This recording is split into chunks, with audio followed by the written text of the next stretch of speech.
Pretendemos hoje encerrar a discussão da eleição da graça. Hoje nós queremos analisar a eleição da graça, a predestinação gloriosa, aqui no livro de Efésios.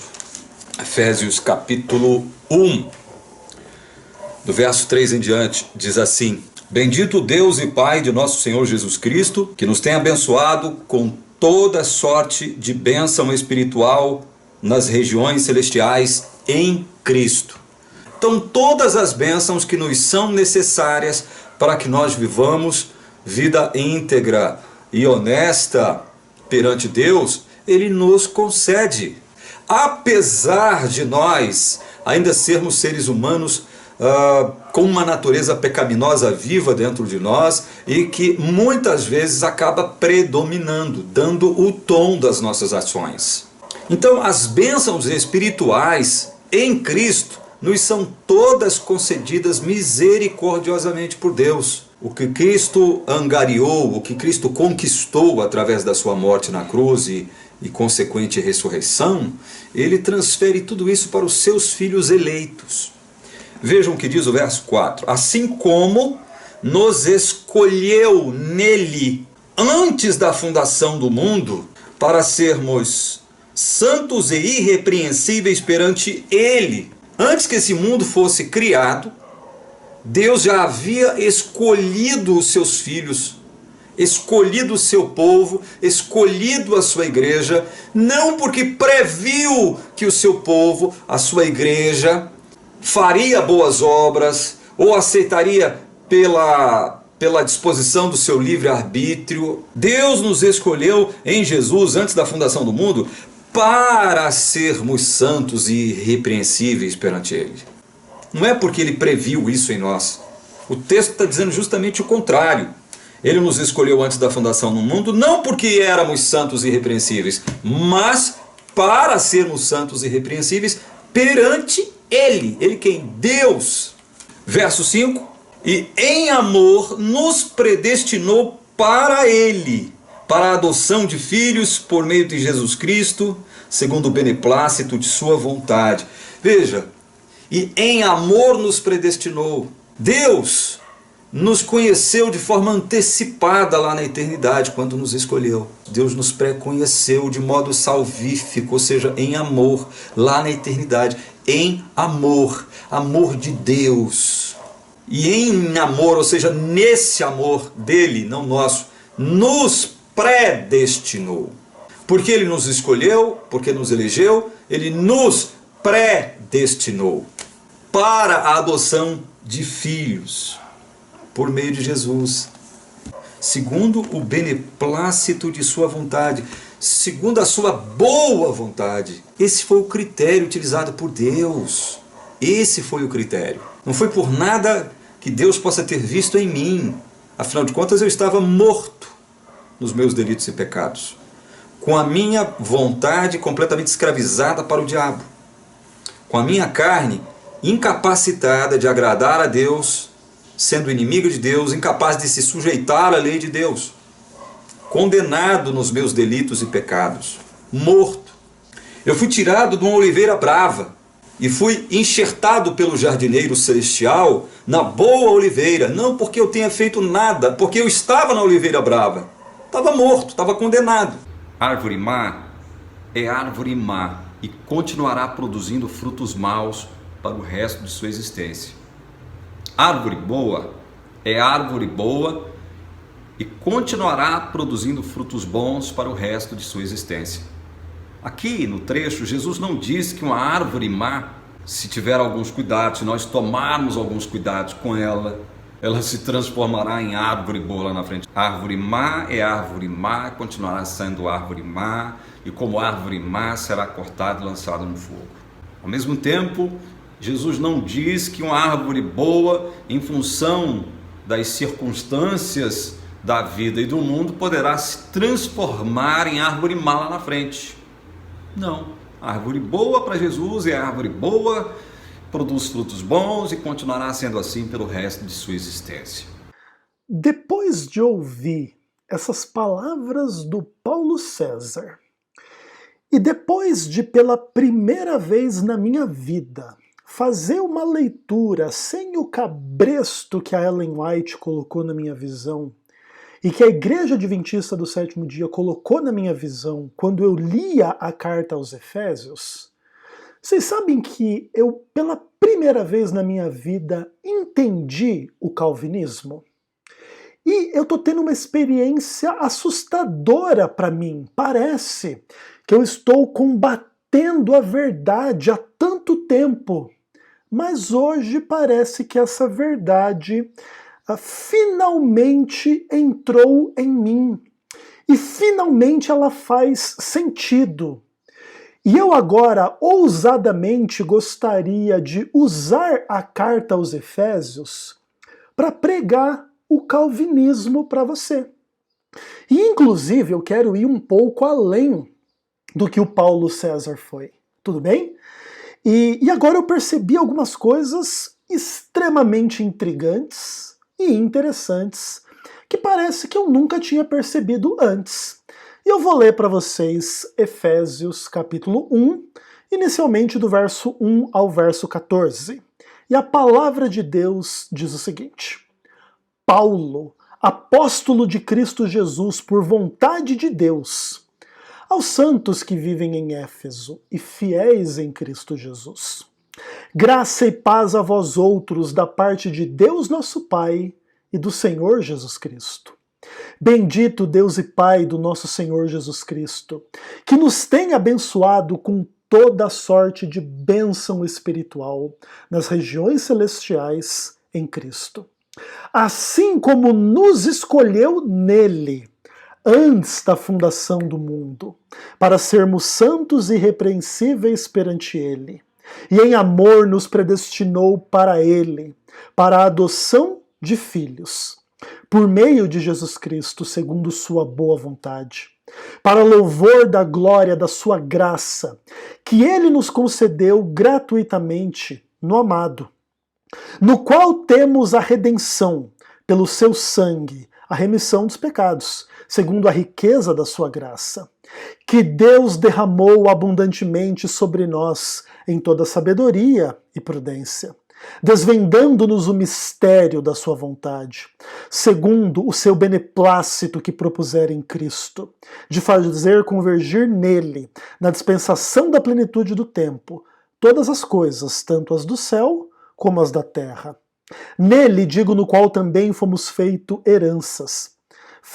herança, predestinados segundo o propósito daquele que faz todas as coisas, conforme o conselho da sua vontade, a fim de sermos para o louvor da sua glória, nós, os que de antemão esperamos em Cristo, em quem também vós, depois que ouvistes a palavra da verdade, o evangelho da vossa salvação, tendo nele também crido, fostes selados com o Santo Espírito da promessa, o qual é o penhor da nossa herança, até o resgate da sua propriedade, em louvor da sua glória. Nesses versos aqui, Paulo fala de graça. E a gente sabe, e eu agora também sei, que o calvinismo é a única doutrina que acredita na graça, não é verdade? E aqui se fala de graça, olha aqui o calvinismo aqui.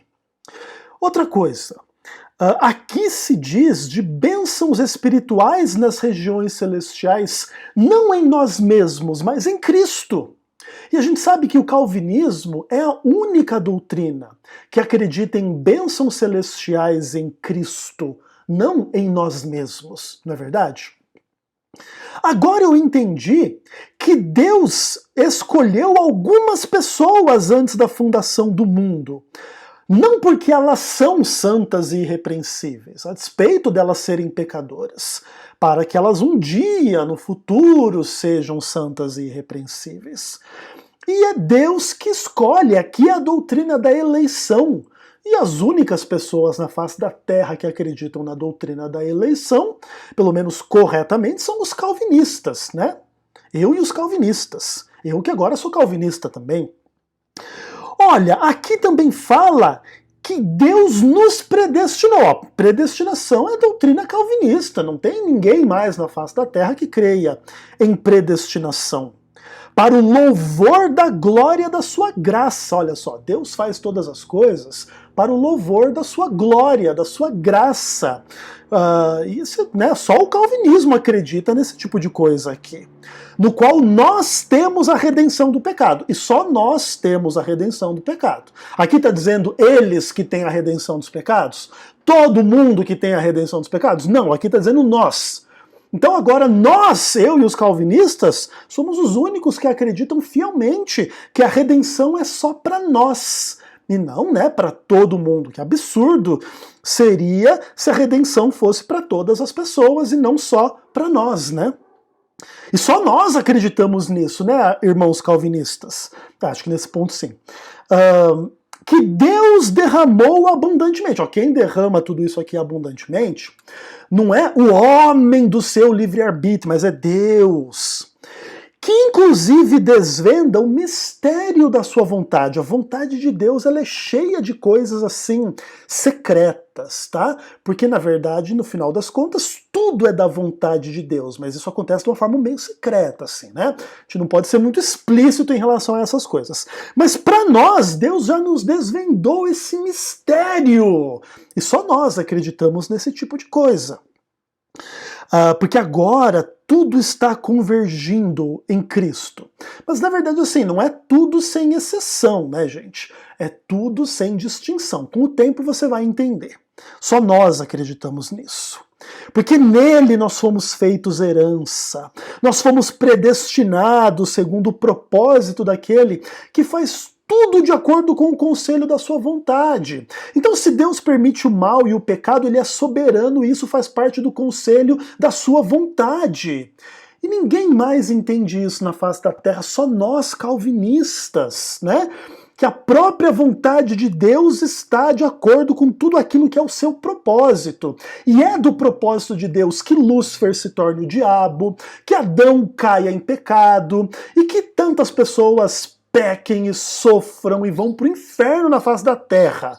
Porque tudo está de acordo com o conselho da vontade de Deus, né? Só nós acreditamos nisso aqui.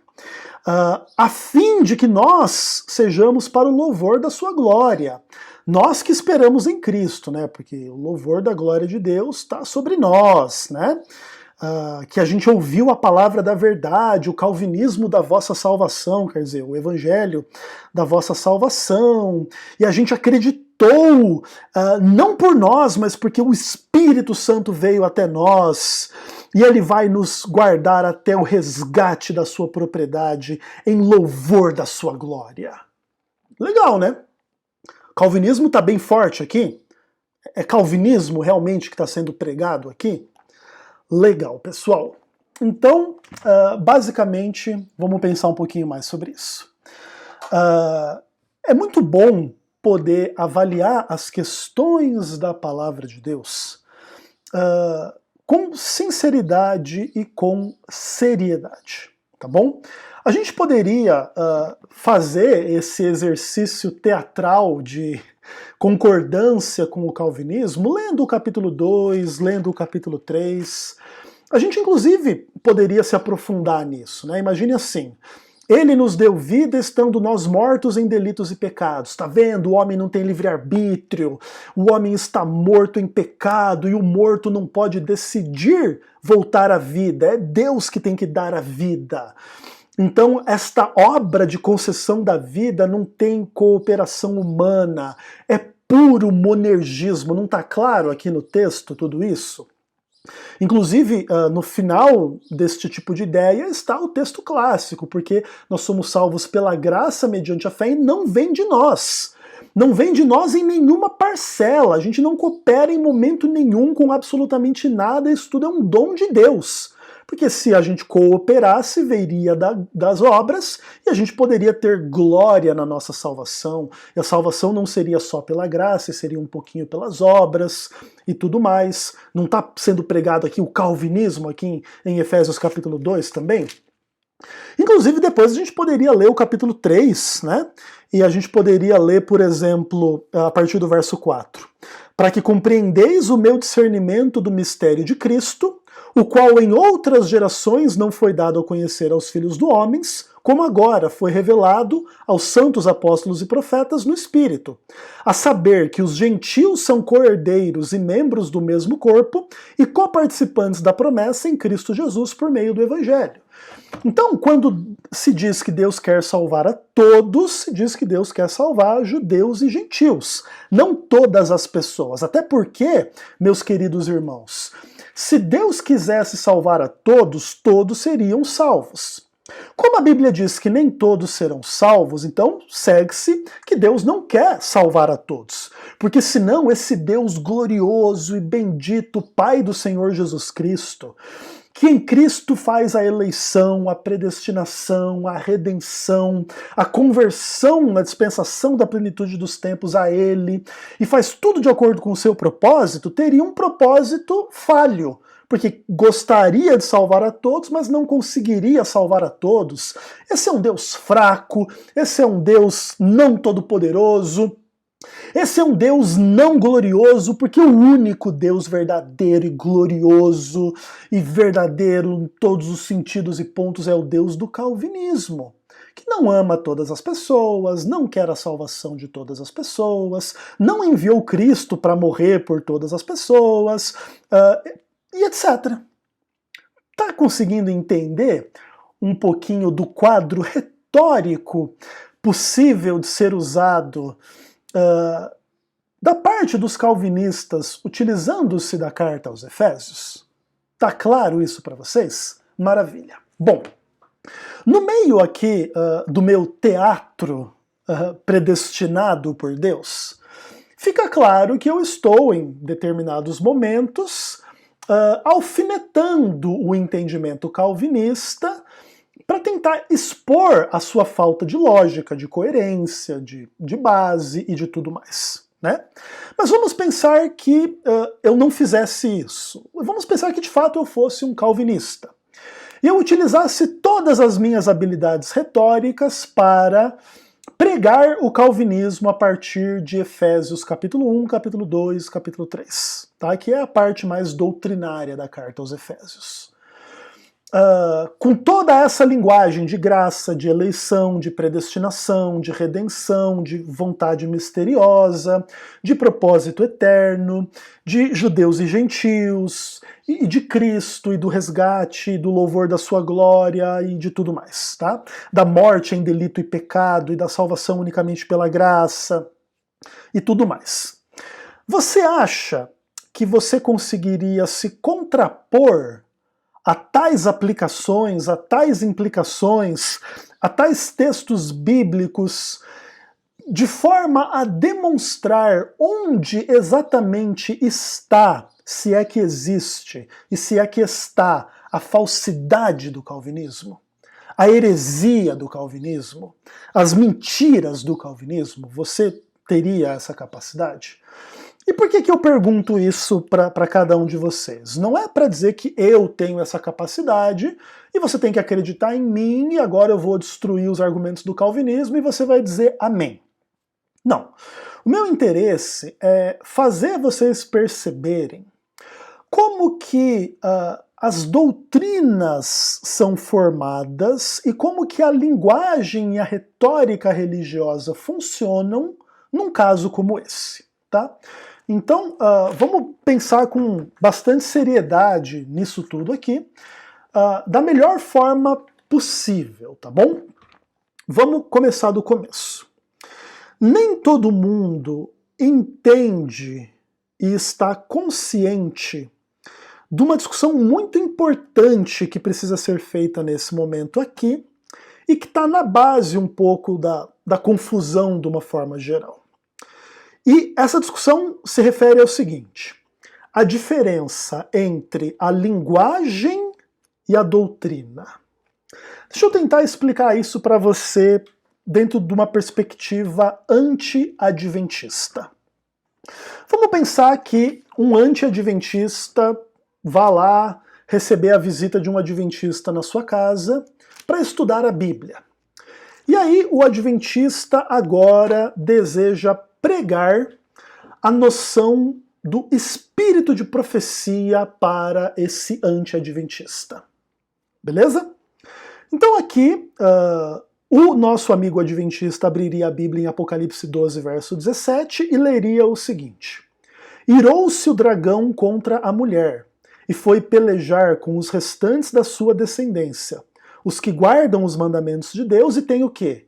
O testemunho de Jesus. Aí ele fosse e abrisse um pouquinho mais adiante a Bíblia, em Apocalipse 19, verso 10, e lesse: o testemunho de Jesus é o espírito de profecia. Pronto. Aqui está uma linguagem teológica muito comum dentro do Adventismo do sétimo dia, e que é interpretado por alguns adventistas, inclusive por muitos adventistas, como significando basicamente o seguinte: que a igreja profetizada em Apocalipse 12, verso 17, que seria fiel aos mandamentos de Deus, ela teria o testemunho de Jesus, que seria o espírito de profecia, manifesto na vida e obra da Ellen White. O que esse anti-adventista precisaria fazer para desconstruir essa aplicação, entre aspas, lógica dessa linguagem teológica adventista a respeito desses textos? O anti-adventista deveria demonstrar que o termo testemunho de Jesus ou espírito de profecia em Apocalipse 12, 17 ou 19, 10 não fazem uma menção clara ou inquestionável à figura de uma profetisa no século XIX, tá bom? Então o que acontece? Conquanto a linguagem do texto apocalíptico seja do mandamento de Deus e do testemunho de Jesus, do espírito de profecia, os conceitos bíblicos por detrás das ideias, mandamentos de Deus, testemunho de Jesus, espírito de profecia, não são assim, inquestionavelmente sinônimos do entendimento adventista. Aqui existe uma tensão entre a linguagem e a doutrina. A linguagem apocalíptica, em tese, pode justificar o adventista que crê nessa direção. Mas o anti-adventista vai dizer que os conceitos de testemunho de Jesus, espírito de profecia, em Apocalipse, apontam, por exemplo, para o Antigo e o Novo Testamento, e não para Ellen White. E aí a discussão vai sair da mera linguagem do texto apocalíptico para os conceitos, e por que deve ser entendido assim ou assado, e etc. Tá entendendo a diferença entre uma linguagem teológica e um conceito teológico? Vou dar mais um exemplo para você. Então, esse adventista abre a Bíblia lá em 1 João e começa a ler um monte de textos onde se fala dos mandamentos de Deus ou da lei de Deus. Então, por exemplo, 1 João 2, verso 4, né? Aquele que diz eu o conheço, mas não guarda os seus mandamentos é mentiroso e nele não está a verdade. 1 João 3, 4. Todo aquele que pratica o pecado transgride a lei, porque o pecado é a transgressão da lei.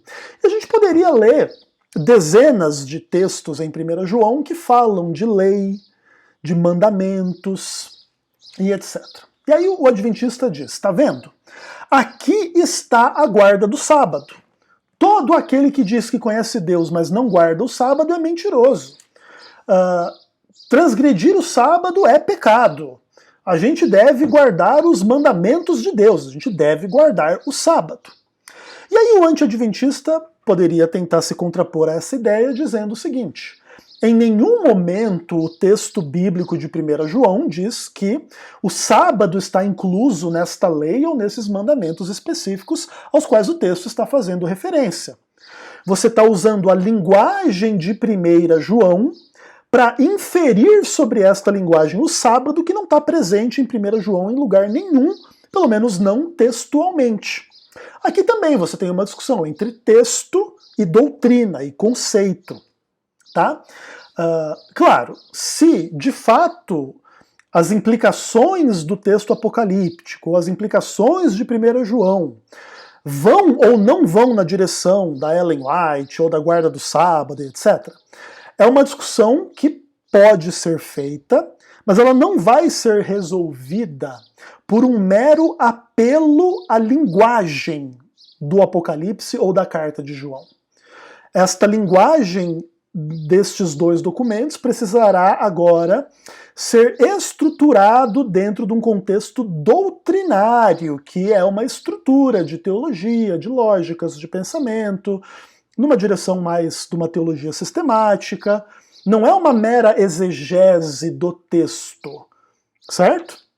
É uma aplicação do texto ligado a outros textos para construir uma lógica, para construir uma retórica, uma doutrina, e aí assim, dentro desse arcabouço maior de teologia, transgredir o sábado pode ser o pecado descrito em 1 João 3, verso 4, porque o sábado faz parte da lei, e transgredir a lei é pecado, então a lei de Deus ela tem esse aspecto importante dos 10 mandamentos, então roubar é pecado, matar é pecado, transgredir o sábado é pecado. Mas perceba, isso não surge de uma análise simples da mera linguagem de 1 João, mas de todo um conceito amplo sobre lei, mandamento e sábado e tudo mais. Tá? E do Apocalipse lá também, você pode dizer que lá em Apocalipse, então existe a ideia dos profetas que Deus usa, e Deus usa os profetas do Antigo Testamento, do Novo Testamento, e existe a ideia da continuidade dos dons espirituais durante a história da igreja, e esses profetas podem ser usados para pregar coisas reveladas por Deus, isso tudo faz parte do espírito da profecia, ou o espírito de profecia, e a Ellen White é um desses elos desta grande cadeia profética. Mas isso não surge da mera leitura da linguagem do livro do Apocalipse, mas sim de conceitos mais amplos, onde você não pode ser sensacionista, onde você tem que cumprir algumas condições prévias para poder construir a sua doutrina a partir de pressupostos diferentes dos sensacionistas, por exemplo, tá? Que acreditam que os dons espirituais cessaram no primeiro século. Então percebam que as discussões doutrinárias elas são maiores do que as discussões linguísticas. E dentro desse ponto eu gostaria, então, de começar a desmontar a farsa calvinista a partir de Efésios. Então vamos lá, primeiro de tudo. Fica claro que existe abundante linguagem calvinista em Efésios? Sim. Isso é absolutamente claro e inquestionável. Graça, eleição, bênção espiritual, predestinação, redenção, mistério da vontade, predestinados segundo o propósito de Deus, o conselho da vontade de Deus, o louvor da sua glória, a palavra da verdade, evangelho da salvação, até o resgate da sua propriedade, mortos em delitos e pecados, salvação pela graça e não de obras, gentios entre os judeus como membros do mesmo corpo, e etc. São todos conceitos extremamente importantes no calvinismo, né? Ou ressoam, a linguagem ressoa os conceitos e as doutrinas calvinistas, não há nenhuma dúvida quanto a isso. Entretanto, o que eu proponho para vocês aqui? Que conquanto exista abundância de linguagem calvinista em Efésios, não existe nenhum conceito calvinista em Efésios. E você acha que seria difícil demonstrar os motivos do porquê assim se deve concluir? Então eu vou oferecer para você algumas perspectivas de leitura para você começar a entender por que eu entendo que não deve ser enxergado o calvinismo em nada do que Paulo escreve em Efésios. Eu gostaria que você percebesse as omissões do texto em relação às convicções calvinistas e alguns pontos onde o texto é frontalmente contrário à visão calvinista, tá? Então, se a gente conseguir perceber essas duas coisas, a gente vai perceber que para Efésios ser uma carta coerente, ela não pode ser calvinista. Porque se existe algo nela que está além ou em contradição com o que o calvinismo acredita, a carta não pode ser calvinista. Certo? E aí vamos começar com as omissões, tá bom? Paulo, apóstolo de Jesus Cristo, por vontade de Deus, aos santos que vivem em Éfeso e fiéis em Cristo Jesus. Graça e paz a vós outros da parte de Deus, nosso Pai, e do Senhor Jesus Cristo. Segundo as convicções calvinistas, não existe graça de Deus, nos termos invocados pela introdução da carta, para todas as pessoas na face da terra, beleza? Esta graça aqui invocada, graça e paz da parte do Pai e do nosso Senhor Jesus Cristo, ela é destinada unicamente aos eleitos. E aí começa um pouco dos problemas. Como na visão calvinista a eleição é incondicional, ela não depende de absolutamente nada que o homem seja ou creia ou faça ou venha a ser, a crer ou fazer, não existe nenhum parâmetro objetivo para identificar quem é eleito e vai receber a graça e a paz de quem não é eleito e não vai receber a graça e a paz. E esse não é um problema só para nós, seria um problema em tese também para Paulo. Paulo jamais poderia escrever uma carta para aquela igreja, invocando graça e paz sobre aquela igreja, na certeza de que todos os que receberiam esta carta estariam entre os eleitos. Ou que essa carta mais cedo ou mais tarde não viria a parar nas mãos de pessoas que também não fossem eleitas. Então, perceba, Paulo não tem parâmetro nenhum para identificar quem é eleito e quem não é, e essa carta mais cedo ou mais tarde ela vai ser lida por bilhões de pessoas, e dentre essas bilhões de pessoas, com certeza alguém não é eleito. Imagina assim, que tem pessoas ateias que leem a Bíblia para ficar zoando, para ficar levantando supostas contradições, e gente imoral que lê a Bíblia para dar risada, para zoar. Imagina o Marilyn Manson, né, que é um cantor de rock satânico aí, que diz que pega as páginas da Bíblia, enrola baseado e fuma maconha na página da Bíblia. Imagina que antes dele fazer o baseadinho dele, ele corta a carta aos Efésios, primeiro capítulo, e lê: graça e paz a vós outros. Pega a maconha, enrola e fuma maconha em cima da graça e paz a vós outros. Esse texto, naturalmente, chegou até o Marilyn Manson, mas não refere-se a ele, uma vez que ele não faz parte dos eleitos. Ou faz? Quem sabe, né? Se ele fizer, Jesus carregou todos esses pecados dele, e mais cedo ou mais tarde ele virá a crer pela graça irresistível e tudo mais, e vai ser salvo para o reino eterno.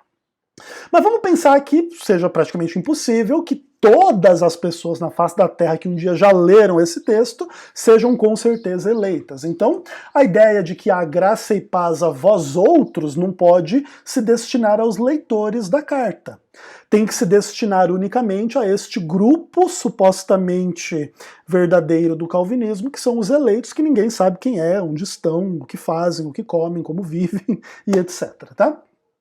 Esse já é um tipo de primeiro problema. Você pode achar que eu estou forçando a barra, mas na verdade não.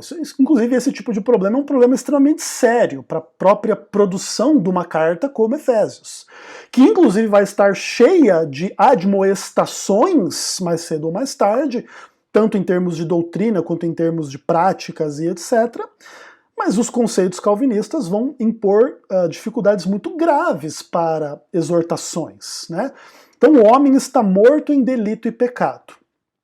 Se o homem está morto em delito e pecado, e ele não pode crer, não adianta você escrever uma carta para que ele creia. Porque primeiro ele vai ter que ser regenerado, e ele só pode ser regenerado se ele for um eleito, para que essa carta mostrando a verdade, de fato, chegue ao seu propósito de lhe mostrar a verdade. Inclusive, talvez por isso, nem todo mundo que lê a carta aos Efésios acredita na carta aos Efésios, ou acredita no calvinismo, ou acredita na Bíblia, ou acredita em Jesus, porque, né, não foram regenerados, o que vai fazer? Não podem entender. Agora, se alguém foi eleito e foi regenerado, mesmo que não tenha a carta aos Efésios, vai ser salvo, porque a carta aos Efésios não é o meio da salvação, né? O meio da salvação é Cristo que morreu pela pessoa. Então, inclusive, se a carta aos Efésios não tivesse sobrevivido no Novo Testamento, a salvação dos eleitos não estaria prejudicada, certo? Então, no final das contas, todo esse paradigma calvinista, ele torna a existência de uma carta como Efésios absolutamente dispensável para mostrar a verdade, para conduzir à salvação, porque o que importa, na verdade, é quem foi eleito e predestinado, escolhido. E se a carta expõe ou não esses conceitos, aí é uma outra discussão. Veja, por exemplo, veja o quanto a carta aos Efésios omite a linguagem calvinista. Vamos lá. Vamos ler, por exemplo, Efésios 1:4. Assim como nos escolheu nele antes da fundação do mundo. Aqui está escrito, antes nos escolheu incondicionalmente nele antes da fundação do mundo? Não. Então, conquanto em Efésios 1:4 se trate da doutrina da escolha, da doutrina da eleição, a linguagem da carta não é no sentido da eleição incondicional. E, naturalmente, por exemplo, nós arminianos acreditamos na doutrina da eleição, mas entendemos que ela funciona dentro de uma dinâmica de eleição condicional, certo? Inclusive porque ela é em Cristo. Enfim, a leitura arminiana faz todo sentido e não pressupõe as maluquices calvinistas. Então veja, você não precisa ser um calvinista para ler Efésios e crer no que Efésios diz. Nós cremos na eleição, mas não cremos na eleição incondicional. E a Bíblia diz que Deus nos escolheu em Cristo, não que Ele escolheu de forma incondicional. Naturalmente, aqui nós estamos analisando a carta aos Efésios. O que ocorre é que os calvinistas tentam impor a sua leitura de Romanos 9 sobre a leitura de Efésios 1. E nós discordamos da leitura calvinista de Efésios 1 e também de Romanos 9, tá? Só para ficar claro. Mas em tese, Romanos 9 é um texto, entre aspas, mais forte para defender uma suposta eleição incondicional do que Efésios 1. Mas aqui a gente está falando da predestinação gloriosa do calvinismo, na cabeça maluca do Paulo César, em Efésios. E a gente já está começando a perceber que o que o calvinismo faz? Ele sequestra a linguagem de Efésios para tentar fazer você acreditar que aqui, porque está falando que Deus nos escolheu incondicionalmente, não levou em conta absolutamente nada vezes nada, simplesmente pela sua vontade, e não escolheu todos porque não quer a salvação de todos. Opa! Esse tipo de conclusão que faz parte da lógica calvinista não está presente em Efésios. Você pode impor sobre a sua leitura de Efésios a partir da ideia que você diz que aqui está dito que Deus escolheu, então Deus escolheu uns, não escolheu outros, então Deus quer a salvação de uns, não quer a salvação de outros, e etc. Você pode criar esse tipo de exegese, de lançar sobre o texto coisas que o texto não diz. Mas essa não é a leitura correta na nossa percepção, tá bom? O que mais? Veja que o texto fala de graça, graça e paz a vós outros. Mas em nenhum momento fala de graça irresistível. Ô pessoal, eu sei que vocês não creriam, mas eu estou invocando uma graça de tal natureza que é irresistível, então vocês crerão no que eu vou escrever para vocês a partir de agora. Paulo não trata as coisas nesses termos, né? Não adianta você querer sequestrar a palavra graça, dar a ela um entendimento calvinista, monergista, sei lá mais o quê, e dizer que Efésios é um texto calvinista. Vai com calma que as coisas não são exatamente assim. O texto fala que em Cristo nós temos a redenção. Mas a Bíblia não fala, aqui o texto não fala que só nós temos a redenção porque a expiação é limitada e se Cristo morresse por todos, todos teriam que ser salvos, e se Cristo morreu por todos e todos não serão salvos, Cristo morreu em vão e Deus é mais forte que o homem e Deus é o verdadeiro soberano e não o homem. Todas essas paranoias calvinistas a respeito das implicações da visão arminiana, então você tem que ser calvinista para essas implicações não existirem, elas não passam de doença mental e espiritual e etc. Elas não vêm do texto. O texto diz que nós temos a redenção em Cristo. Não que só nós temos redenção porque Cristo só morreu por nós. Né? Enfim.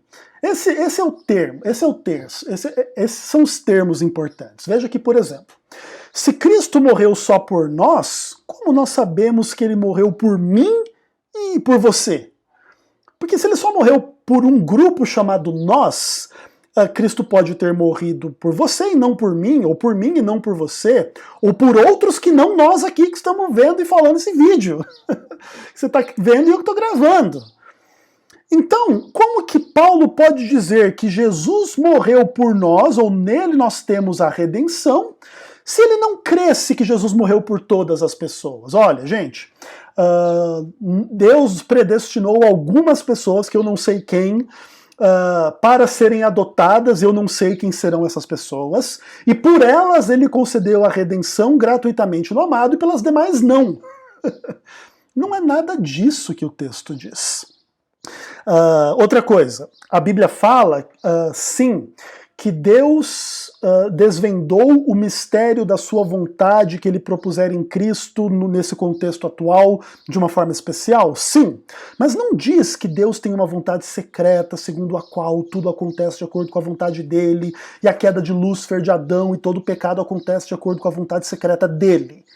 Você não pode usar a linguagem do mistério da vontade de Deus aqui em Efésios 1 para pressupor esta doutrina que, ao final das contas, torna Deus aquele que quer o pecado. Porque nada pode acontecer contra a vontade dele.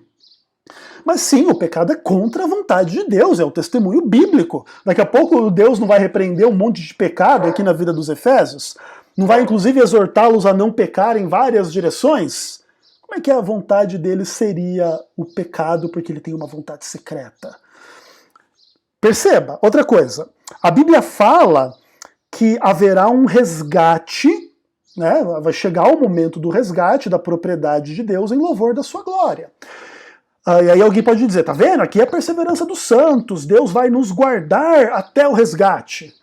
Mas veja, aqui não está dito que a responsabilidade de se guardar até o dia do resgate é só de Deus, porque senão o homem vai cair. E como o homem não pode cair, Deus vai preservá-lo. Toda essa discussão da perseverança dos santos nos moldes do entendimento calvinista não está presente em Efésios 1, verso 14. Tá? Então, isso é importante. O que mais? Aqui está dito que nós estávamos mortos em delitos e pecados. Beleza. Mas aqui não está dito que as pessoas não são responsáveis pelos seus pecados. Então a metáfora da morte espiritual, ela faz sentido, mas ela também tem limites de aplicação, porque assim como o morto não pode viver por si mesmo, o morto não pode fazer o mal por si mesmo. Então, se você quer usar a imagem da morte espiritual para dizer que a salvação é monergista, você vai ter que usar a imagem da morte espiritual para dizer que o homem não tem culpa nos seus pecados, porque ele está morto. Quem está morto não tem culpa. Quem está morto não pratica nada. Quem está morto não faz o mal, certo? Só que não, o calvinista só gosta da imagem da morte espiritual quando ela justifica o monergismo, quando ela tira a culpa das pessoas. Aí não é uma boa aplicação, né? Pois é, a gente acha que também não é uma boa aplicação da imagem da morte espiritual pressupor o monergismo, tá bom? Aqui o texto diz que Deus nos amou e entregou o Cristo por nós, mas não diz que Deus amou só a nós e não amou os outros, com essas implicações de que Deus não ama todas as pessoas, tá? Que mais? Aqui a Bíblia diz de predestinação. Sim, são dois textos claros, né? O verso 5 e o verso 11. Mas não fala da predestinação gloriosa calvinista, segundo a qual Deus é o soberano sobre o bem e o mal, e ele quer a salvação de uns e não de outros, e todo esse esquema. Inclusive nós, arminianos, cremos na predestinação e não cremos na predestinação dos termos calvinistas. Tá? Outra coisa, que a Bíblia fala, sim, em Efésios 3, verso 15, que Paulo se colocava diante do Pai de joelho, o Pai de quem toma o nome toda a família no céu ou sobre a terra. Mas aqui não fala toda família sem distinção ou toda família sem exceção.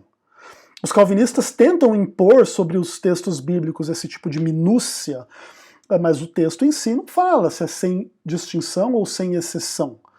Claro, o calvinista tem o direito de interpretar a ideia de que Deus ama todo mundo, em termos de todo mundo sem distinção, E nós temos o direito de interpretar que Deus ama todo mundo no sentido de todo mundo sem exceção.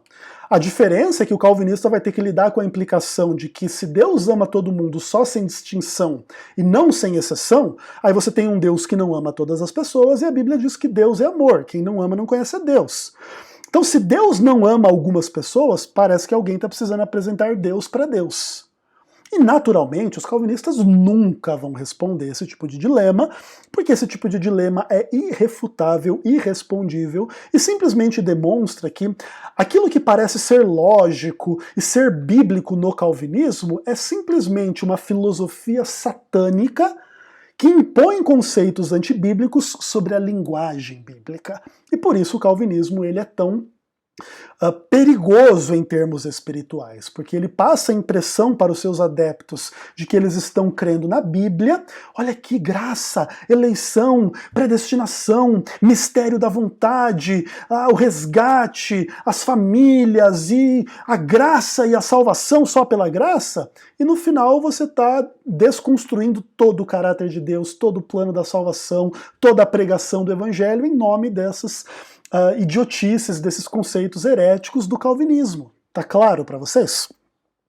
Então, até aqui eu demonstrei para vocês que Efésios não é uma carta calvinista no ponto em que a linguagem da carta, conquanto ressoe conceitos que são importantes no calvinismo, a Bíblia não coloca esses conceitos nos termos calvinistas na carta aos Efésios.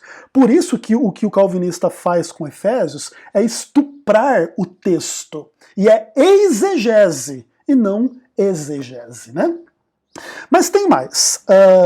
No final das contas, dentro da mentalidade calvinista e tudo mais, não há espaço para cooperação entre Deus e o homem, porque a salvação é pela graça mediante a fé e não de obras, né? Então o sinergismo estaria supostamente aí condenado, porque ele implicaria em salvação pelas obras. E aí a gente abre a Bíblia em Efésios capítulo 4, versos 15 e 16. E o que diz a palavra de Deus aqui? Mas seguindo a verdade em amor, cresçamos em tudo naquele que é o cabeça, Cristo, de quem todo o corpo bem ajustado e consolidado, pelo auxílio de toda a junta, segundo a justa cooperação de cada parte, efetua o seu próprio aumento para a edificação de si mesmo em amor. Opa! Aqui a linguagem da carta aos Efésios é a linguagem sinergista da cooperação. Olha que legal, né? Então somos nós que devemos seguir o cabeça que é Cristo, e nós que somos o seu corpo, nós que somos a igreja, devemos ser um corpo bem ajustado e consolidado. E como é que a gente vai ser um corpo bem ajustado e consolidado? Pelo auxílio de toda a junta. Então todo mundo tem que auxiliar. E como é que a gente auxilia? Pela justa cooperação de cada parte. Opa! Efésios está pregando aqui a salvação pelas obras? A gente cooperando com alguma coisa? A gente auxiliando na edificação do corpo que é de Cristo? Olha que interessante, né? Jamais responderão, ou criarão qualquer tipo de espantalho para fugir da implicação absolutamente clara e sinergista do texto.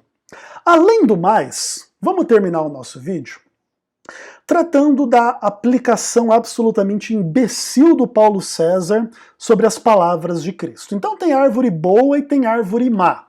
Bom, primeiro que isso já nega toda a ideia calvinista de depravação total, que diz que todo mundo é só árvore má, pelo menos em um primeiro momento, né? Então se já agora tem árvore boa e tem árvore má, de onde é que vem essa árvore boa, Paulo César? Você pode nos dizer qual ser humano é bom? Diz pra nós, cara, qual ser humano está acima da depravação total, pelo menos no primeiro momento. Aí o Paulo César diz que a árvore má sempre será má e nunca poderá fazer nada de bom. É impossível, ela vai ser má até o fim, ela vai ser queimada e acabou. Não tem como a árvore má se tornar boa, e nem pode ser a boa se tornar má. Então, tipo, o salvo não pode se perder, o perdido não pode se salvar. Mas se realmente essa leitura imbecil calvinista for verdadeira, Efésios é uma carta completamente idiota. Vamos lá. Efésios 4. Rogo-vos, pois, irmãos, eu prisioneiro do Senhor, que andeis de modo digno da vocação a que fostes chamados. Para a árvore má não adianta dizer isso, que ela nunca vai poder andar de modo digno. Para a árvore boa também não precisa dizer isso, porque ela vai fazer o bem naturalmente até o fim e tudo mais. Mesmo que você escreva ou que você não escreva, ó, te exorto a seguir no caminho bom. Não, se você é árvore boa, você já vai fazer o bom fruto. Tipo, é totalmente dispensável e redundante você ficar dando exortações morais à luz do calvinismo.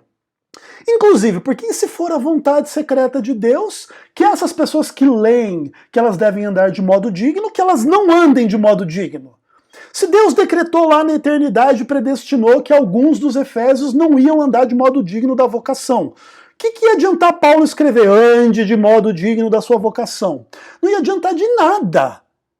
Outra coisa, se Deus escolheu os efésios que não andariam de forma digna da sua vocação para serem salvos, Cristo não morreu por eles, pelas suas indignidades, eles seriam perdoados e salvos. Não tem problema nenhum andar de forma indigna, se você for um eleito, escolhido, no qual você tem a redenção, o perdão dos pecados.